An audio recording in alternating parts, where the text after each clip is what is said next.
بسم اللہ الرحمن الرحیم۔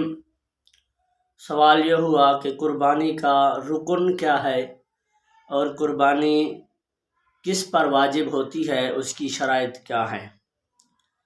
قربانی کا رکن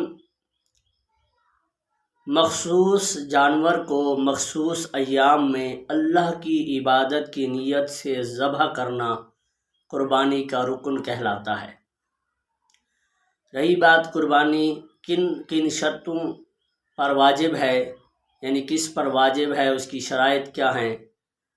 سب سے پہلے تو مسلمان ہونا یہ قربانی کی شرط میں شامل ہے کہ مسلمان ہو، عاقل ہو، بالغ ہو، اور اس کے بعد مالک نصاب ہو۔ مالک نصاب کا مطلب یہ ہے کہ اس کے پاس اس کی ضرورت سے زائد، یعنی سب سے پہلے تو 7.5 تولے سونا دیکھا جائے گا یا 52.5 تولے چاندی دیکھی جائے گی۔ اگر یہ نہیں ہے تو اس کے بعد اتنی مالیت کا، اس کے بعد تجارت کا سامان ہے، اور اس کے گھر کا جو ساز و سامان ہے اس میں وہ چیزیں جو اس کی ضرورت اصلیہ ہیں، جیسے رہنے کا گھر ہے، کھانے پینے کے برتن ہیں، کھانے پینے کا سامان ہے، اور سواری ہے، چاہے وہ کار ہے، موٹر سائیکل ہے، چاہے سائیکل کیوں نہیں ہے۔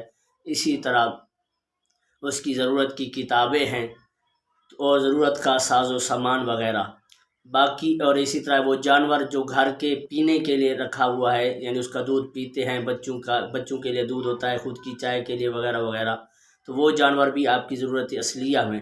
اس کے علاوہ باقی جو ساز و سامان ہے سب کا حساب کیا جائے گا۔ اگر آپ کا مالیت 52.5 تولے چاندی کی مقدار تک، یعنی اتنی قیمت پہنچ گئی کہ اس سے 52.5 تولے چاندی خریدی جا سکتی ہے، تو آپ پر قربانی واجب ہو جائے گی۔